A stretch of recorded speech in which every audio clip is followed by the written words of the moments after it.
The tranquil beat of Clouds Below Your Knees by Ray Lynch signals 8 p.m. Wednesday. It is time for So What's Your Story, the only program originating in Houston devoted to storytelling, right here on listener-sponsored KPFT 90.1 FM. I'm your host, Dr. Hank Roubicek, and alongside a team reeling in creative brilliance, Greg Audell, Drs. Warren Holloman, Mary Edgerton, media maven, and our real boss, Nicole Rocherlin, and capable intern Tatiana Gago, we celebrate the power of story by placing the spotlight on tellers who take us on journeys through the enraptured world of folk tales and through windows of their souls with personal stories that stretch the boundaries of the human heart. This program, this station, is special, more than most think. In case you didn't know, Pacifica Radio was born in 1946 out of the peace movement surrounding World War II, when Lewis Hill, a conscientious objector and Washington, D.C. journalist, was fired from his mainstream reporting job after he refused to misrepresent the facts. Now, he believed that people would support a media outlet that told the whole truth. That's Pacifica Radio. That's KPFT, a listener-sponsored medium fueled by truth and by the values that change hearts and minds. And tonight, my guests are a family dedicated to the principles of peace, ambassadors of what we do every day and when we broadcast our eclectic programming. Dr. Mehdi Alavi is the founder and president of PeaceWorldwide.org, an international nonprofit based in Houston. He has written extensively in freedom and peace, including human rights and a new world order. He's an engineer by trade, earning his BS and MS from Texas Tech, an MBA from the University of Houston, and PhD from Texas A&M. As an engineer with more than 35 years of experience, Dr. Alavi has been a consultant and manager in the construction and design of global oil and gas capital assets projects. He's been in Houston since 1973. He is married with 4 great kids. One of his children, Lisa Alavi, is the Secretary of Peace Worldwide. She graduated from the University of Houston with a major in supply chain management and a minor in French. Her unique background blends the oil and gas industry and luxury fashion. She is an artist and entrepreneur focusing on mixed media and used her knowledge to launch her online retail art store, making her art available as canvas, prints, and as home decor. Along with her art career, she partners with other businesses, helping them to promote their products through her artistry. Now, Sara Alavi is Peace Worldwide's ambassador at large. She's an astonishing and accomplished singer-songwriter.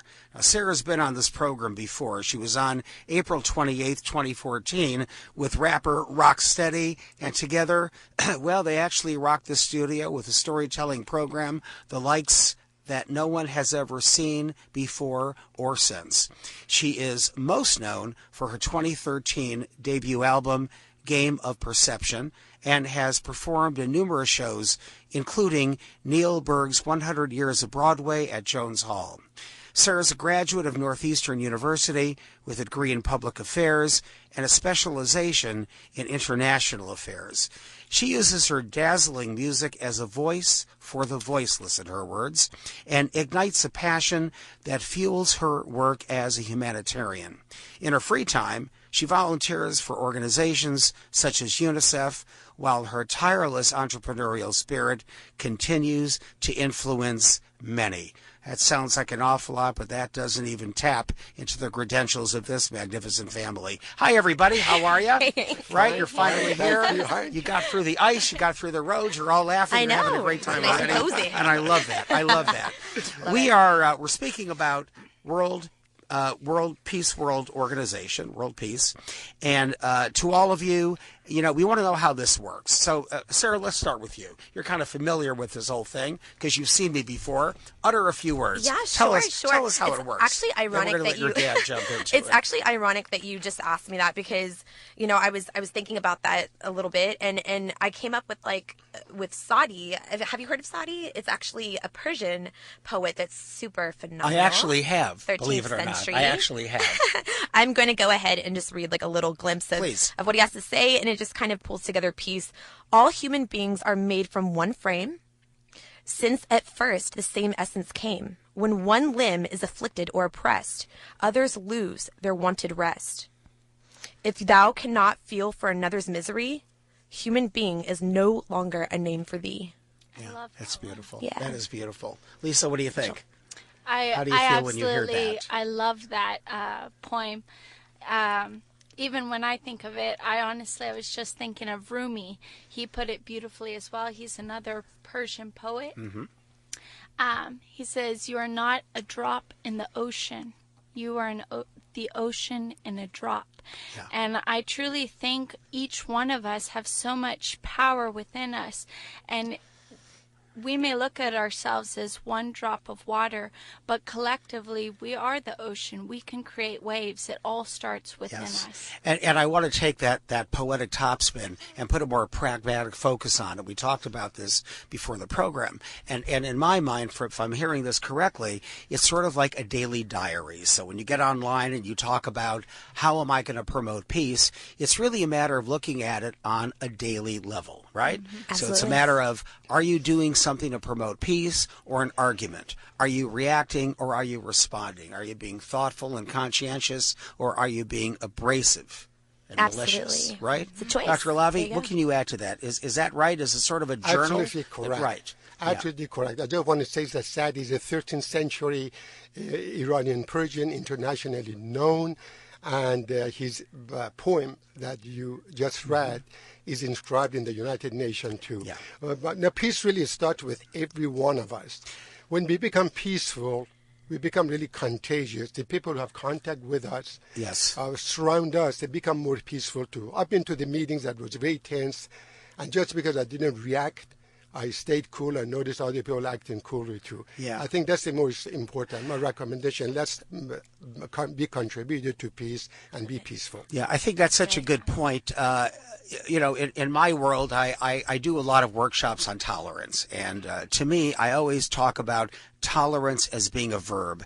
It's something you have to do. So, for example, I tell kids, if you hear a racist joke, you don't have to laugh. Just because your friends are laughing, you don't have to. Yes, but my friends will be mad at me. Well, they're not really your friends, right? Absolutely. And that doesn't sound very profound, but you get the idea. It's a matter of one thing that you do really does make that ripple of change. So I love the fact that, Lisa, when you were talking about the fact that we're an ocean, more than a drop, we're really that ocean. And we have to look at it, I think, from that big picture.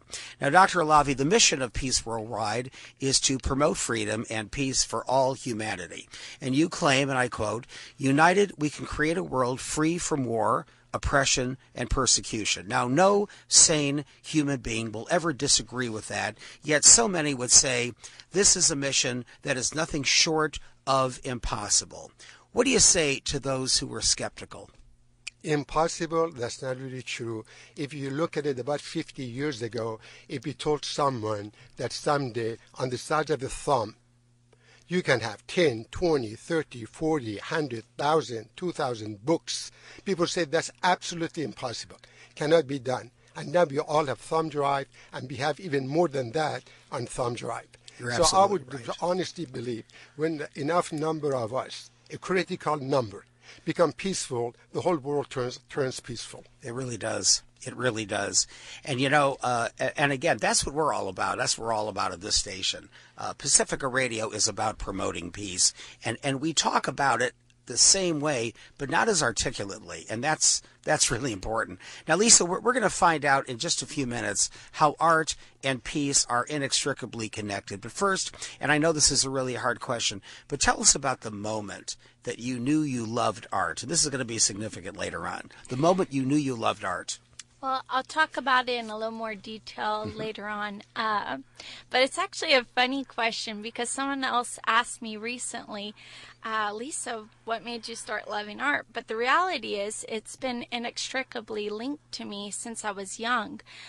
Whether I'm looking at a skyline and just taking in the colors or the clouds, the shapes, feeling like mountains are painted. Or if I'm out dancing or learning new dances, different cultures, different languages, to me, it's about expression and honestly just that deeper connection. that's truly what art is. It's not always just about the canvas, but it's about relating it in a deeper expression. It's speaking a universal language. Yeah, I think you're right. Art is more intellectually ambidextrous. It isn't about one kind of media. It really isn't. It's about looking at art as a mechanism by which we promote peace. It's all about expression. And as I've always believed that expression isn't just important, it's absolutely everything. Here's another funny question, though. Why minor in French? Well, growing up, I've had friends from all cultures, all walks of life. You can ask, actually, Dad and Sarah, if you're ever in my car, chances are you're listening to a language that's not English. She's right. She's totally right. I love most of us who know English don't know English. I so that love makes different totally good languages, sense to me. and I love, the sounds and the cultures. And when I was in secondary school, I studied Spanish and French. And so when I went into college, I told myself, well, I definitely want to continue learning more French, and if I have time for it, I'd love to learn even another language. And so I looked at the languages available, which were Arabic and Russian. Arabic fit in better. So I took both French and Arabic. I ended up minoring in French because I told myself if I could fit into this curriculum, I did 18 hours a semester. If I can fit in the curriculum, I'm going to soak up as much as I can as a sponge while I'm here. Now we're gonna hear a bunch of really good stories in just a moment. And Sarah, just to kind of put you on the spot, you've been here before, and tonight you're here with your family with a lot of different stories that we're about to hear, and collectively they're going to convey a very poignant message, and we're sort of piecemealing it together. We're talking about peace and journaling, your peaceful movements every day. We're talking about how art works. You're going to be talking about how music works. It's going to be an interesting sort of mosaic this evening. And tell us, just in a few words, what is it that you think we should take away after listening to tonight's stories? Absolutely. I think you can, I know you can take away that you can be the change you wish to see in the world, that we can absolutely have peace in this world, and it's totally attainable. So when you're looking at, the program tonight, and I just, suggest everyone to really reach within themselves and follow their hearts, and just know that, whatever your talent or abilities are in this world, just use them within yourself to promote, for the best for mankind. So beautiful. Well, the founding of Peace Worldwide starts with you, Dr. Alavi, coming to America. Tell us that story. Well, before I can tell you that story, allow me to explain to you a few minutes of the history of Iran related to this story. Please. In 1950, Americans negotiated oil contract with Saudi Arabia on the basis of 50-50 profit sharing. When the news got to Iranian parliament assigned a committee to look into their contract with the British. And the committee came back and reported that British have been cheating and giving to Iran for the last 40-some years less than 20% of the profit. That made Parliament furious, and when the news got to the people on the street, protests broke out across Iran in every city. And the leadership of the Democratic Front in the parliament was Mohammad Mossadegh, who said Iran need to nationalize oil. And that the people throughout the country supported it and demanded it. And no longer was an option to negotiate or not. So in 1951, Iranian parliament nationalized oil and also elected Mohammad Mossadegh as the Prime Minister of Iran. When Mohammad Mossadegh became Prime Minister of Iran, he immediately allowed free press, free assembly, free assembly and free press, free assembly, and free speech. And people were free throughout Iran to express their opinions. But the British were very upset that lost such a lucrative contract, and they're going to lose it. They closed their offices and left Iran. And they also threaten, just like today America threatens other countries and sanction against Iran, and no country dares to have work with Iran. And British at that time was a powerful nation, threatened other countries not to have any contract of oil with Iran. So they all stood away, and Iran closed up the oil business. But meanwhile, British tried to overthrow the government of Iran. They first tried to do it through the Shah of Iran, because Shah was very much under their control. When Shah tried to do it, people rose against the Shah, and Mossadegh became much more popular in the country. So Shah couldn't do it. And British knew that, then British tried to do it internally. Anything they tried internally made aggravate the situation, and became obvious to the Mossadegh government that British were doing it. Therefore, Mossadegh closed British embassy and expelled all the British. Then what happened? And at that time, the British fought to get Harry Truman's support to overthrow the democratically elected government of Iran. Harry Truman rejected it, and Harry Truman made it explain to them that he supports democracy, and that's the first democracy coming in the Middle East. He's not going to intervene. Instead, he recommended to British to negotiate. So Britain took his advice and sent a few diplomats to Iran, but never submitted anything of substantial to Iran so that Iran parliament could accept. But they just tried to do something about somehow find a way to overthrow the government. When Dwight Eisenhower took office in 1953, British found their first opportunity to approach the new administration. The Dulles brothers were running as the head of CIA and also the head of State Department. So they came and talked to Dulles brothers and told them, hey, if we don't go and overthrow the democratically elected government of Iran, communist party is going to become strong, and Iran is going to become a communist country. So the Dulles brothers convinced Eisenhower to allow America to intervene in Iran. So they put CIA allocated $1 million to bribe the generals in Iran, and they sponsored, those generals initiated the coup d'etat, military coup d'etat in Iran. And that's where my story starts. On that particular day of coup d'etat, my dad wanted to leave home to take care of his errands. I begged him to take me with him. I was only 8 years old. And that afternoon, after we took care of a few other errands, my father went to Central Post Office, a big, humongous building on Sepah Avenue. At one end of it was the Shah's father's memorial circle. At the other end of it passed by the Shah's marble palace. And White Street, we were over the wall, we were doing our business over there. Suddenly we heard a lot of shotguns, a lot of noises outside, everything.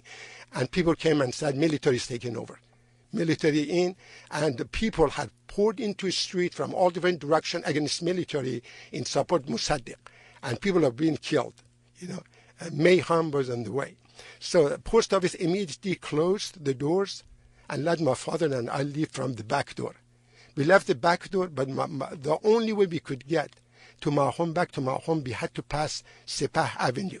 So my father held my hand. I was 8 years old. Held my hand.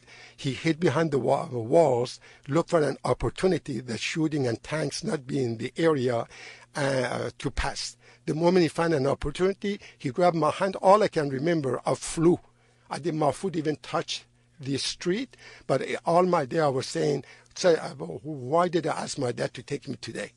And I was praying in my heart, crying basically in my heart, God, please, my dad doesn't get killed. If he's killed, what will happen to me?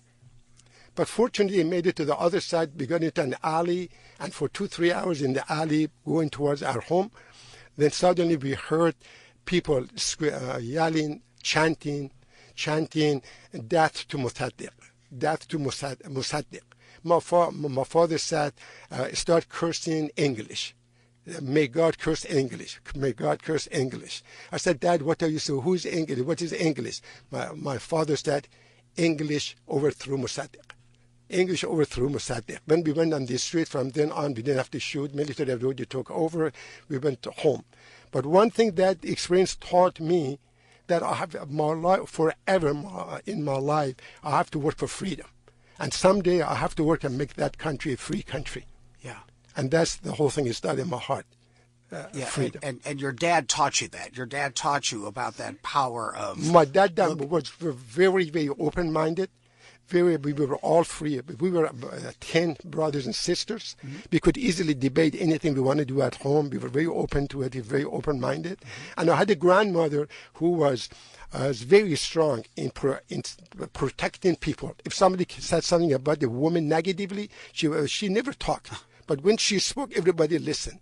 Yeah. I don't know, you remember Eve Harden commercial. Yes. Eve Harden spoke, everybody listened. Yeah. Everybody listened. And when somebody put a woman down, she would immediately speak out, and everybody would listen.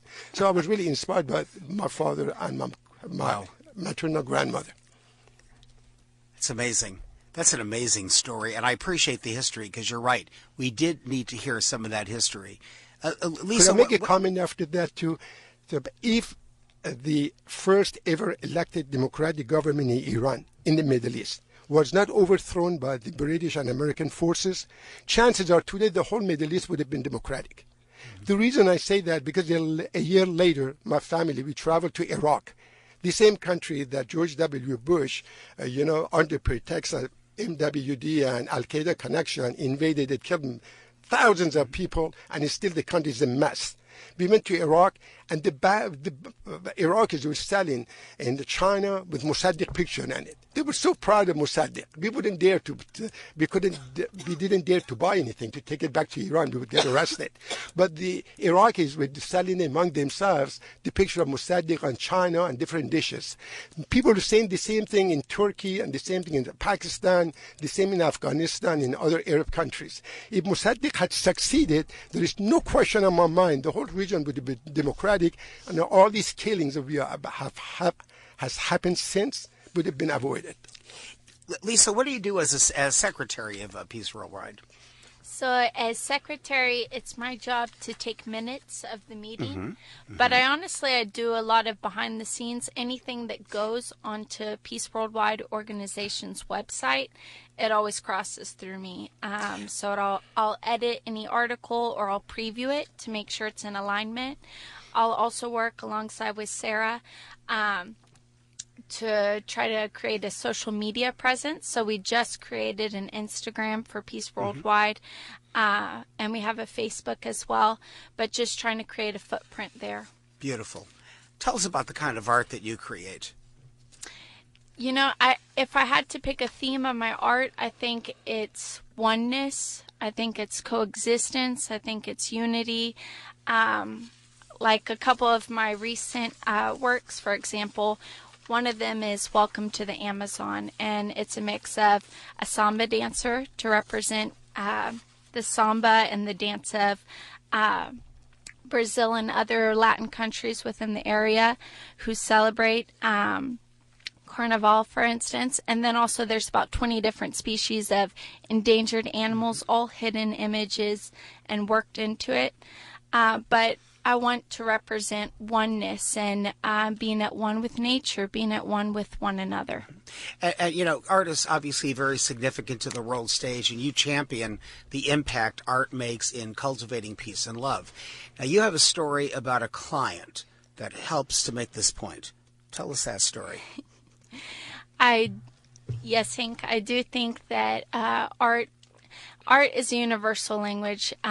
You don't have to have the same religion, same race, the same culture to understand, appreciate art. It speaks for itself, and it speaks differently to everybody. A close friend of mine, so a recent custom work, a dear friend of mine who I adore, and she's originally from New York, from a large family.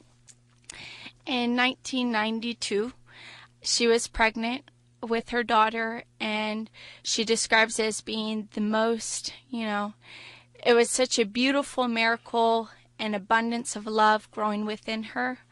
But at the same time, the same exact year, her brother had contracted the HIV virus. And, there was a lot of fear around it. People knew it was deadly.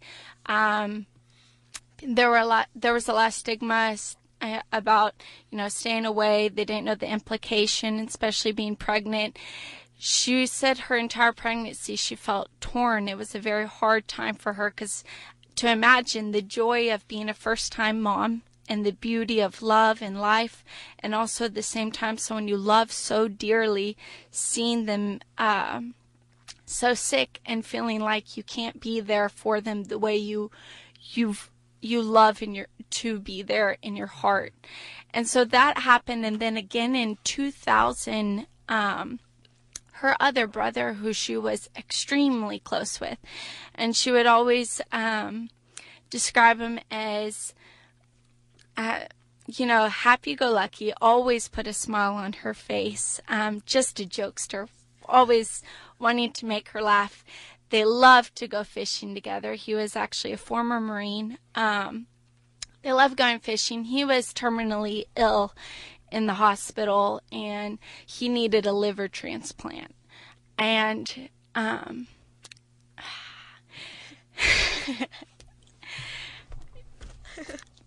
and he sorry. It's okay. The day he found out they're going to take him off the list, yeah. He won't be receiving the transplant he needed. My friend was absolutely heartbroken, devastated. And as anybody would be if you're, sure. You love your sibling. But, true to his spirit and his nature, he told her, because they love fishing together, he said, "Don't worry. One day you're going to go fishing, and you're going to see a big, beautiful fish jump out of the water, and it's going to smile at you. And that fish, that will be me." He said, "That would be me looking over you, and I'm right there." So when this dear friend of mine found out that I did art, she told me, "Lisa, I'm waiting for my smiling fish. I'm looking for him. Can you bring me my smiling fish?" So I was able to bring her smiling fish. That's unbelievable. Yeah. That's more than just art, isn't it? That's I was crying the whole time I was making it, because, truthfully, it goes back to art is deeper. And, it's like if I look at this table right now, you see the green and the different marble in it. And I guess what I'm taking away is, someone may see one color and feel one thing, and maybe even a different person sees it differently. Or maybe the same person, different mood, you start perceiving it differently. Mm-hmm. But we all may perceive things different about art, but at the end of the day, we all understand it the same. Yeah. It connects us. Yeah. Beautifully said. This is Hank Roubicek with Nicole Rocherlin on the boards, and we are issuing Thoughts About Peace with stories delivered by Dr. Mehdi Alavi, founder and president of peaceworldwide.org, and his daughters Sara and Lisa on So What's Your Story, only on KPFT 90.1 Houston, 89.5 in Galveston, and 91.9 in Huntsville. Sara, your music is about peace, and what strikes me about your lyrics is that they are softer and really more accessible in terms of a take on songs from the 60s and early 70s, the peace movement. And what I also find even more apparent are the themes explored on the Peace Worldwide website, like those from the early 60s, love not war, feminism, sexism, civil rights, as a comprehensive message about peace. I want to play Dream of Peace from your Game of Deception album. Tell us, first of all, how this song came about. This is an interesting story in itself. Actually, I'm still wiping my tears and drying my nose from Lisa. To be honest, doing art and performing and songwriting, it would be nothing if you don't feel that you're serving humanity and you're helping somebody breathe easier because you've lived. Right. I feel that I really don't have as much motivation and love and for my music and my writing if I don't feel that somebody is able to be touched by it. But it not only and that's my favorite thing at the end of the day. Dream of Peace came about because I was sitting down and I was thinking, what's my end all be all, like what's my goal of life. You think of goals like short-term goals and you think long-term goals. And I'm thinking to myself, if I leave a legacy or anything on this planet Earth, it's not about me. It's about we're all connected. And I want every single person on this planet Earth to know that we're all connected and beautifully intertwined. Yeah. And that's really, really, really what it's all about. Beautiful. Nicole, let's play part of the song.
So beautiful. You have got a beautiful voice. I've said that before, but frankly, I know that album has been around, but you sound better. You sound better than you did before. That is beautiful. Thank you. Nicole, you're a singer. What do you think? Actually, I really liked it. That is so mesmerizing, I thought. I love your voice. And it's like very just soothing. Yeah. But the words, I like it when you say take one leap. Right. Take that leap. Yeah. And it's not just for mankind, but when you're taking a leap of faith just for yourself, you're contributing to society. So I just really appreciated that you had a song that had some depth to it. Thank you, Nicole. You're so sweet. He starts with N, so yes, I it does. She graduated with honors, so.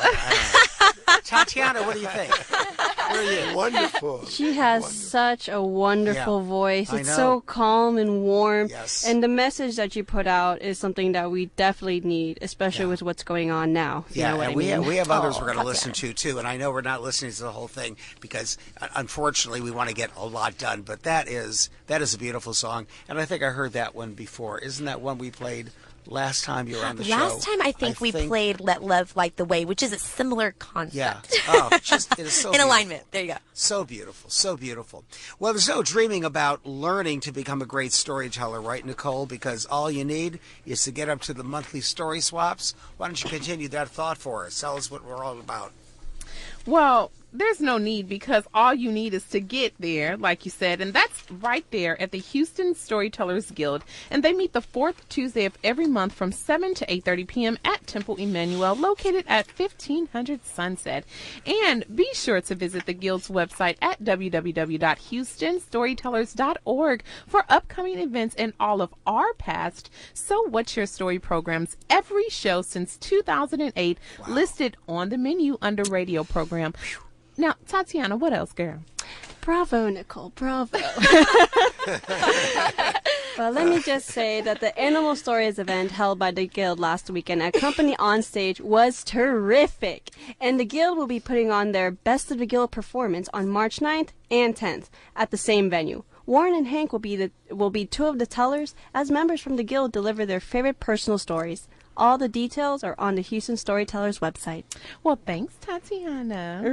We also want our listeners to know that we, not only have a radio, but we also have social media. So that means there's absolutely no excuse for missing our program, because you can listen to us live stream on kpft.org and Facebook Live. You can tell us what you think about our shows or suggest program ideas by visiting our So What's Your Story Facebook page, and we promise to get right back to you. And please be sure to share our page with your friends and foes, and we'd love it if you like us before you leave, if you do decide to leave. Anything else, Tatiana?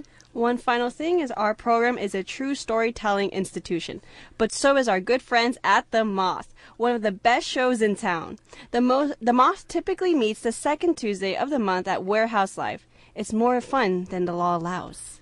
You guys can read, and I love that. You didn't even have to say we was reading. Don't put us on Front Street. You are bona fide college students. I love that. I love that. You guys did a great job. I just want Thank to you honor for all, students. a lot of information. This is a storytelling town. It really is.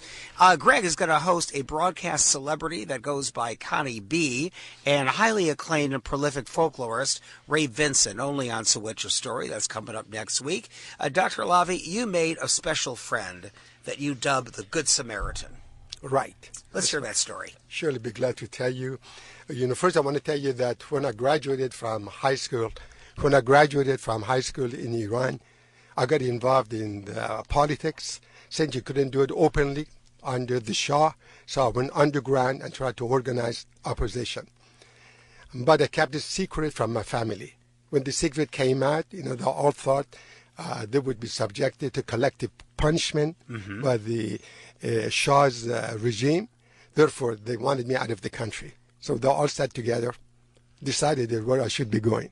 And the decision was the United States.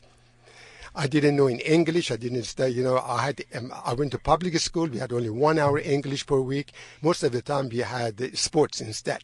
And when we had English teacher, he just focused on a few kids on the first row, and the rest of us left out. So I knew ABC and all that. I knew a few sentences, you, whatever, but I couldn't make any sentence. I couldn't communicate. Then I had to fly to Iran. I took exam. I couldn't come. We didn't have. We would not want to get involved in corruption, and the only moral way to do it was take an exam that exempt me from military service and leave Iran, which I did. And I came to America. When I came to America, when I want to come to America, my dad gave me some money, about $200 some, and said, son, that's all the money I can afford to give you. If you don't like it over there, somebody want to come back, you have to just make money over there. So believe me, that was the way. And he sold most of his property to support me. So, it was expensive to come to America. And I took the cheapest way to do it. Bus to Europe, from Europe, half engine, to go to Iceland, from Iceland to New York, and whatever. Then I got to Washington.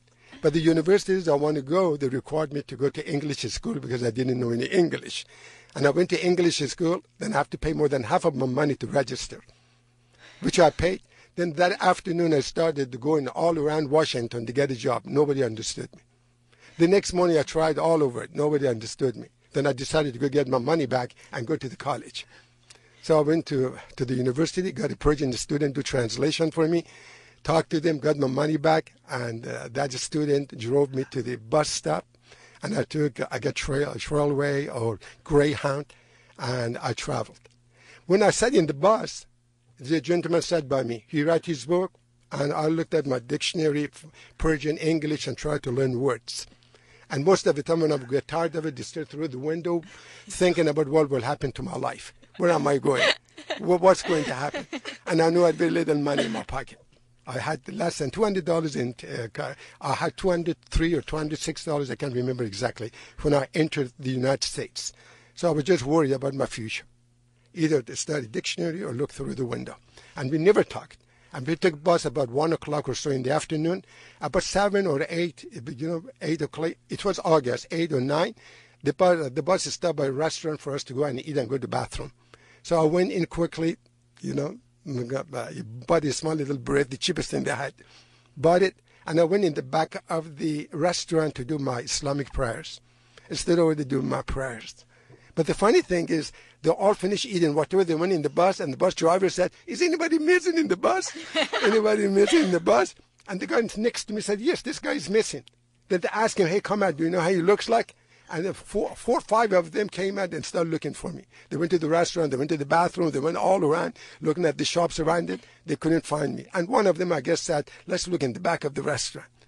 And I was praying, and noticed suddenly a big circle around me. People were standing waiting for me. So I finished up, I went in the bus, I sat down. Now he was interested in me. The gentleman was sitting by me, now he was curious who I was. So, and he tried to communicate, I couldn't understand anything. Anything I said, he couldn't understand anything. Then he started picking up paper, writing the word, the single word, and giving it to me. If I could figure it out, I would. Otherwise, I had dictionary, look it up, and we communicated. And about 12, 14 hours later, we got to St. Louis, Missouri. He said bye and left. All I knew from him, his name was Bill. All I knew. And I thought I would never hear from him anymore, because just a casual, sitting in a bus, I thought he had no choice to talk to me, and we were next to each other. So he left. But the thing is, after I went to the new college and got other Persian students helped me out to register, and that college had about maybe 30 Iranian students. Only 2 of us came legally to America with a student passport. The rest of them all by paying money, whatever, they made it. Anyway, so I registered. A month later, he sent me a postcard, typed on the postcard, how was I doing, whatever, send it to me. I had to figure out who the person was, and I realized must be Bill, because I knew he signed it Bill. And then next month, again, another letter. And then he was graduate of Texas Tech, and once a year or twice a year would go to see his mother in Plainview, Texas, and the north of Lubbock. And on the way going over there, suddenly showed up at the door at my place, and he met me and talked to me, and we spoke, whatever, and he kept doing that. Even though I didn't respond to his letters, I didn't know how to write letters. Yeah. I was lucky to write a letter to my parents if I even had time.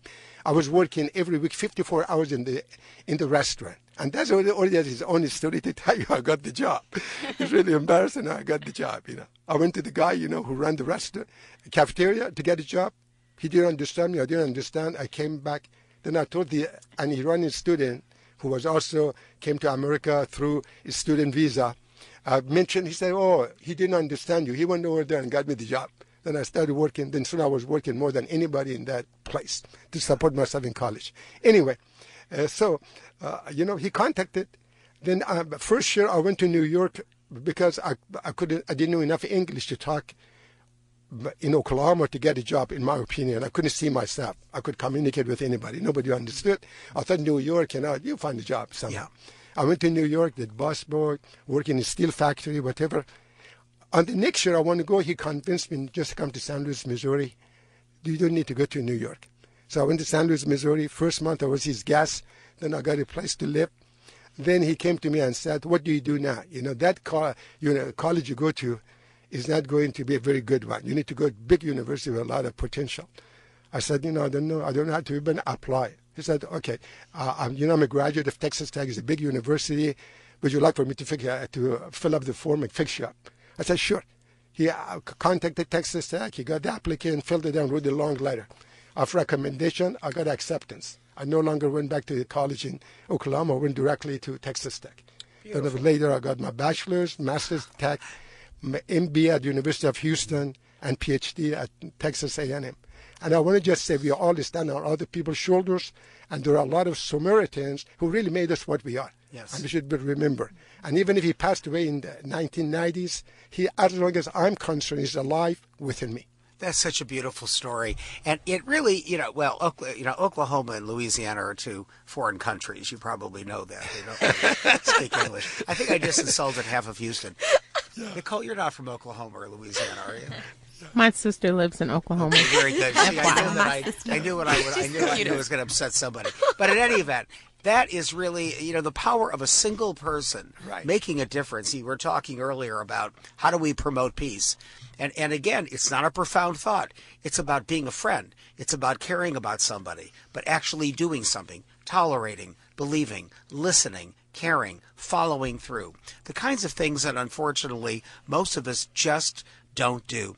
Now, I want to go with the notion that your father is such a tender, gentle man, because you, Sarah, you honor your parents with a love song entitled "Don't Know It Like Us," right? And give us a real quick, like 10-second romantic summary. It's kind of hard. It's like a whole other story in its own. But I want Nicole to play this. I know. This really says so much about your dad. So essentially, you know that he came from one side of the world, which you've learned now, and so Iran, and obviously my mom's from Lubbock, Texas. So the two of them coming together from different sides of the planet, but understanding love and compassion and joy. You still face adversity in the sight of other people that have that judgment, hostility against you. Yes. Not that they face so much, but this particularly is a very large dedication to them, and it just to show you that no matter what, love conquers all. Yeah. Nicole, please. Don't know it like us.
What's the image? Give me one image.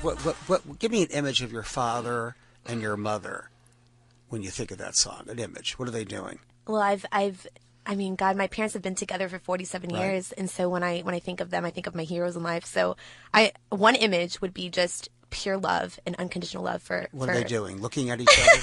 They are looking at each other, and they are loving each other. Yeah. Beautiful. So beautiful.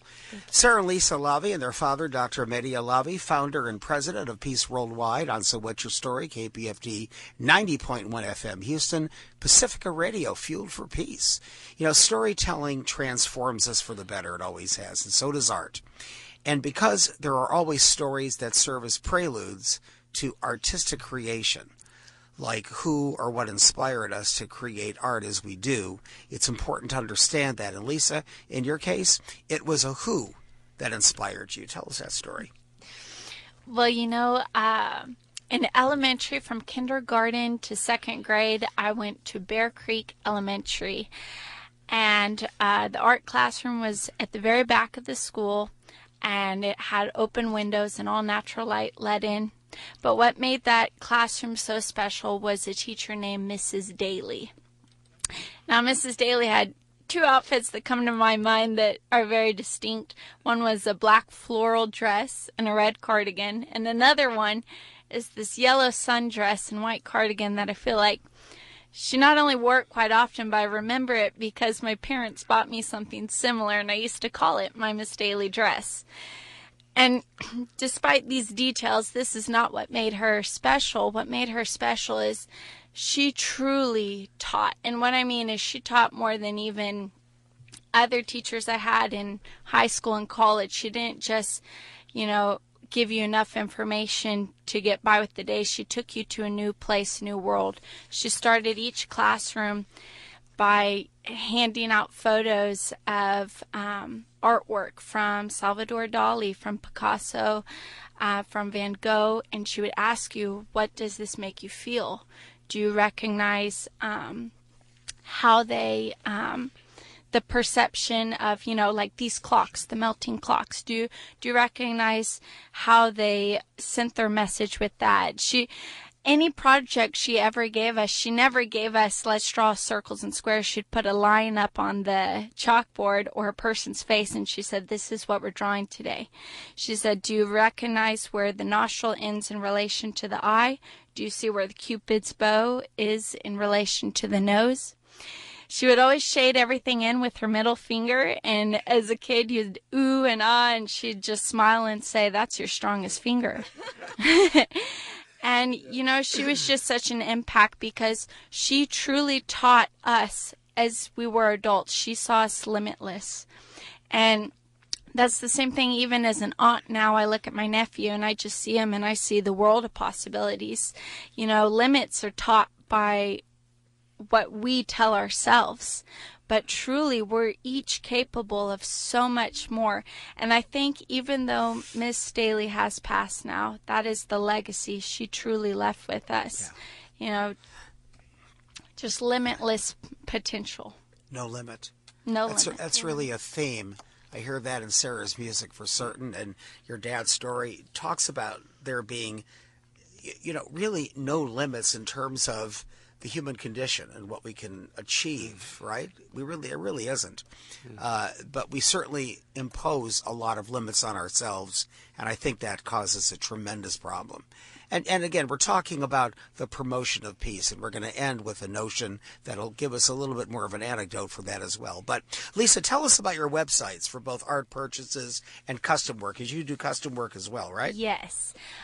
So I actually simplified it because there was my society6.com / Lisa Alavi, but now that's integrated into my one main website, so you can reach out with a custom inquiry, or you can tap a link through category and collection on my main website. Beautiful. And we do have that on our Facebook by the page. And Nicole, if you would be so kind, if we could kind of, these websites, if we can get them back on our Facebook later tonight or tomorrow morning, that would be great. Thank you very much. Yeah. So it's all now on www.lisaalavi.com. So that's L as in love, I as in Asia. S is in smart, A is in apple, A is in apple, sure. L is in love, A is in apple, V is in victory, I. And Sarah, tell us where we can find your music. Lisa, you're so awesome for spelling that out. SarahLavi.com. There you go. There you go. Easy schmeezy, right? And by the way, listeners, don't worry if you didn't get those on paper, because we already have them on our Facebook page. And Nicole, again, will list them again after tonight's show. Partial proceeds from Lisa's art purchases or custom requests between January 17th and the 24th will benefit peaceworldwide.org, and 50% of Sarah's debut album will benefit Peace Worldwide as well. And boy, I'll tell you, I haven't seen Lisa's work, but I have to tell you something. If you're sitting here like I am, looking at her, telling these stories, thinking about her art, they could be nothing less than magnificent. And Sarah's music is unbelievable, and this organization is something that has intrigued me from the moment I wanted Sarah and her sister and her dad to be on the show. So I need you to go look at worldpeace.org, because it's something that is much more profound than you might think, and anybody who cares about actually promoting peace, taking the steps, taking the action to do it, you can do it. And as ambiguous as that sounds, you just have to get on site in order to understand what we mean. Peace seems elusive at best and unreachable at worst. And with all the wisdom rendered in quest of peace, it is really Martin Luther King that I think offers words most commensurate to the mission of peaceworldwide.org. Peace is not merely a distant goal that we seek, but a means by which we arrive at that goal. Reaching peace, I think, is the goal of the Alavi family. Would you agree? Is that something? Absolutely. Does that really make some Number sense? Yeah, it really does. It makes some sense. Any shout outs, first of all? Anybody you want to say hello to? Oh man, so many. You know everybody in the world and you have no friends. No, I actually want to give a shout out. I don't know if Rocco's listening right now, but he was, he's like, we love him. He is. Yeah, I know. Probably the single most entertaining character who ever sat in the studio. Nicole would love that guy. Yeah, he would really love him. He's one of a kind. He's one of a kind. He just got married, so shout out to, Jim and Nimi. And there you go. Thank you, Dr. Mehdi Alavi, Lisa, and Sara Alavi, for your stories of generosity and soul, each powered by your collective hearts and compassion. Instead of our usual fare this evening, we're going to sign off with Sarah's Lost Without Your Love, for it reminds us that we are all connected in every human way. Correct me if I'm wrong, Sarah, but it's blood, pain, and the need for love, so we can never feel lost. Absolutely. Does that make sense? Absolutely. Right? There you go. So stay where you are, because Wild Bill and the Vital Avenger are up next with cool classics for the much cooler you. You make 91 a part of every day. And while you're driving home, turning in for the night, or just chilling, join us every Wednesday at 8 p.m. for So What's Your Story, and treasure what you hear. You keep loving a great story, and we're going to keep bringing them to you. This is Hank Roubicek, and along with the rest of the So What's Your Story team, we never want you to forget that if it's Sunday, it's Meet the Press. No, sorry, I just had to throw that one in. Anybody watch Meet the Press? Okay, that's what he says. Okay, we never want you to forget that it is never too late, for God's sakes, to live happily ever after. You take care of yourselves. Be good to each other. Peace.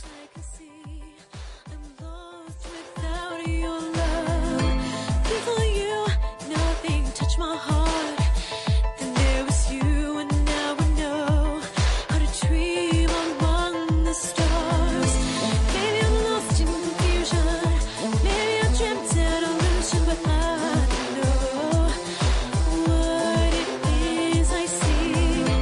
Maybe I'm caught in distraction, maybe a common reaction, but I know what it means to me.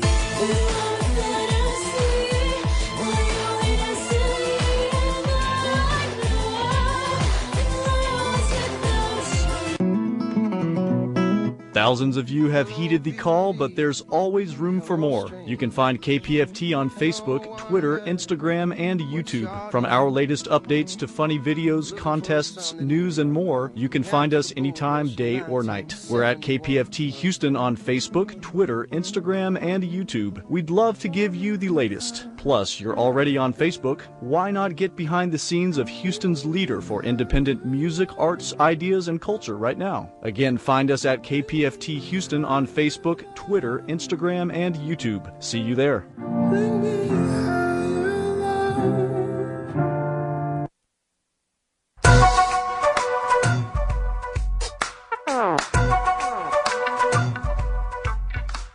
By joining KPFT's Sustainer program this hour, you can support your local non-commercial station and help KPFT reduce its pledge drives. Rather than giving a yearly gift, Sustainers give a monthly donation that continues as long as you want. Giving $5, $20, $100, or more monthly helps change the way KPFT works. Sustainers help us meet our operating expenses without days and days of on-air fundraising. That means less pledge drive, more efficiency, and greater stability for KPFT, regardless of the time of year. Again, visit KPFT.org to make a difference today. This is 90.1 KPFT Houston, KPFT.org worldwide.